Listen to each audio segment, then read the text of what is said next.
Friends, tomato এমন এক ধরনের সবজি যে সবজিটির সাথে নতুন করে পরিচয় করিয়ে দেওয়ার কিছুই নেই। তার কারণ এই সবজিটি আমাদের রান্নার সাথে ওতপ্রোতভাবে জড়িয়ে রয়েছে। যে সবজি ছাড়া কোনো রান্না কিন্তু অসম্পূর্ণ বলে মনে হয়। এছাড়া এই সবজির মধ্যে প্রচুর পরিমাণে ভিটামিনস এবং মিনারেলস এবং অ্যান্টিঅক্সিডেন্ট রয়েছে, যা আমাদের বিভিন্ন দিক থেকে হেলথ বেনিফিটস দিতে পারে। কিন্তু রিসেন্ট মানুষের মধ্যে টমেটো খাওয়া নিয়ে বেশ কিছু প্রচলিত ধারণা এসে হাজির হয়েছে। যেমন রান্না না করা টমেটো আপনার স্বাস্থ্যের পক্ষে ক্ষতিকারক হতে পারে। রান্না না করা টমেটোর মধ্যে এমন কিছু ক্ষতিকারক উপাদান রয়েছে যেটি আমাদের স্বাস্থ্য ঝুঁকির সৃষ্টি করতে পারে। এবং আরও একটি ধারণা রয়েছে যে ইউরিক অ্যাসিড পেশেন্টদের নাকি টমেটো খেলে ইউরিক অ্যাসিডের মাত্রা বৃদ্ধি পায় এবং গাউট বা গেটে বাতের যন্ত্রণায় কষ্ট পান। কিন্তু এই সমস্ত প্রচলিত ধারণার সত্যতা কতখানি?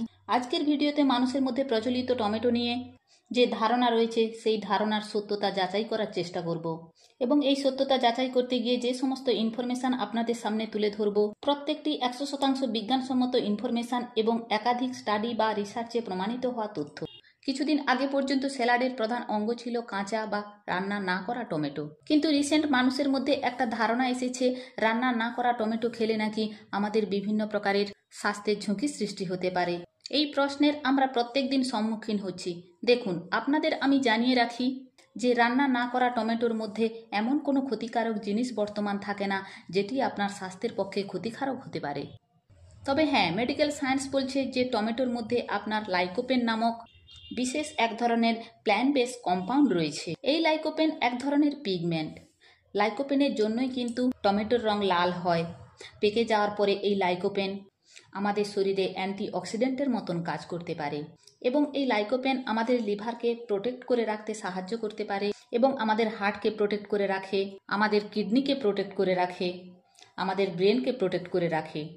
অর্থাৎ আমাদের শরীরে যে সমস্ত ভাইটাল অর্গানসগুলি রয়েছে সেগুলিকে প্রোটেক্ট করে রাখতে এবং তাদের ফাংশনিংকে আরও বেটার করে রাখার ক্ষেত্রে লাইকোপেনের যথেষ্ট একটা বড় ভূমিকা রয়েছে। কিন্তু এমন বেশ কিছু মানুষ রয়েছে যাদের ডাইজেস্টিভ সিস্টেম এই লাইকোপেনকে সহজে হজম করতে পারে না। তার ফলে সেই সমস্ত মানুষরা যখন রান্না না করা টমেটো খাচ্ছেন তাদের বিভিন্ন প্রকার ডাইজেস্টিভ সমস্যা দেখতে পাওয়া যাচ্ছে। আমরা বলি সেই সমস্ত মানুষদের কাঁচা বা রান্না না করা টমেটো এড়িয়ে চলা উচিত। যাদের রান্না না করা টমেটো খেলে গ্যাস্ট্রিকের সমস্যা হচ্ছে বা হজমের সমস্যা হচ্ছে, নাকি কাঁচা টমেটো বা রান্না না করা টমেটো আপনার স্বাস্থ্যের পক্ষে অত্যন্ত ক্ষতিকারক বলে আপনাদের এড়িয়ে চলা উচিত। দেখুন, এইখানেই কিন্তু বিতর্কের শেষ নয়। বেশ কিছু পেশেন্ট আমাদের প্রশ্ন করেন, মনে করুন কাঁচা টমেটো খেয়ে আমাদের হজমের সমস্যা হলো, সেক্ষেত্রে রান্না করা টমেটো আমরা শুধুমাত্র স্বাদের জন্য খাবো? টমেটোর যে সমস্ত হেলথ বেনিফিটস আমাদের পাওয়ার কথা সেই সমস্ত হেলথ বেনিফিটস থেকে কি আমরা বঞ্চিত থাকব? আপনাদের একটা সুখবর এই প্রসঙ্গে জানিয়ে রাখি। এই প্রসঙ্গে একদম recent United state of America central ইউনিভার্সিটির যে সমস্ত গবেষকরা রয়েছেন তারা টমেটোর উপর একটা রিসার্চ করেছিলেন।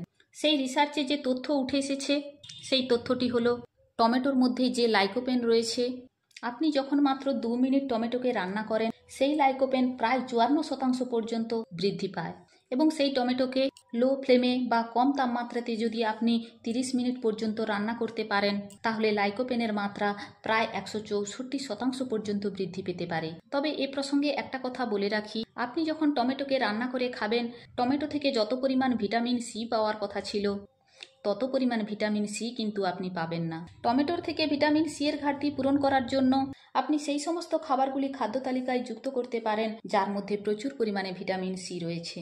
আমার পরিচিত অনেক মানুষ রয়েছে তাদের ইউরিক অ্যাসিডের মাত্রা বৃদ্ধি পেলে খাবার পাতে টমেটোকে মোটেই রাখতে চান না। তার কারণ তাদের মধ্যে একটা ধারণা রয়েছে যে টমেটো খেলে নাকি তাদের শরীরের মধ্যে ইউরিক অ্যাসিডের মাত্রা বৃদ্ধি পেতে পারে। চলুন এই সত্যতাও আজ আপনাদের সামনে তুলে ধরার চেষ্টা করব। 2004 সালে the New England Journal of মেডিসিনে প্রকাশিত একটি তথ্যের মধ্যে এটি সম্পূর্ণভাবে পরিষ্কারভাবে উল্লেখ করা রয়েছে যে সেখানে 4700 জন ইউরিক অ্যাসিডের পেশেন্টদের মধ্যে একটি স্টাডি অ্যারেঞ্জ করা হয়েছিল। সেই স্টাডির মধ্যে বিভিন্ন ধরনের খাবারের তালিকায় যুক্ত করা হয়েছিল যে খাবারগুলি ইউরিক অ্যাসিডের মাত্রা বৃদ্ধি করতে পারে। স্টাডির শেষে গবেষকরা এই সিদ্ধান্তে উপনীত হলেন যে যে সমস্ত প্ল্যান্ট বেস পিউরিন রয়েছে, অর্থাৎ যে সমস্ত উদ্ভিদজাত খাবারের থেকে আমাদের শরীর পিউরিন পায়, সেই পিউরিনগুলি আমাদের রক্তে কিন্তু ইউরিক অ্যাসিডের মাত্রা বৃদ্ধি করতে পারে না। আমাদের রক্তে সেই সমস্ত পিউরিনগুলি ইউরিক অ্যাসিডের মাত্রা বৃদ্ধি করতে পারে যেগুলি আমরা অ্যানিম্যাল প্রোটিন থেকে পেয়ে থাকি। তাই এই বিষয়ে আমরা নিশ্চিত বলতে পারি যে টমেটো খেয়ে আপনার রক্তে কিন্তু ইউরিক অ্যাসিডের মাত্রা বৃদ্ধি পাবে না। আমি প্রথমেই বলেছি কোনো তর্কের কিন্তু শেষ হয় না, এখানে আরও একটা তর্ক এসে হাজির হয়। তাহলে আমার টমেটো খাওয়ার সাথে সাথে আমার গেটে বাতের ব্যথা বেদনা বৃদ্ধি পায়। এখানেও বিজ্ঞান আপনাকে একটা স্বচ্ছ ধারণা দিচ্ছে। বিজ্ঞান বলছে যে টমেটোর মধ্যে বিশেষ এক ধরনের অ্যামাইনো অ্যাসিড রয়েছে, সেই অ্যামাইনো অ্যাসিডের নাম হলো গ্লুটামেট, যেটি আমাদের শরীরে পিউরিন সিনথেসিসের মাত্রাকে বৃদ্ধি করতে পারে। এখন এই পিউরিন সিনথেসিস কি?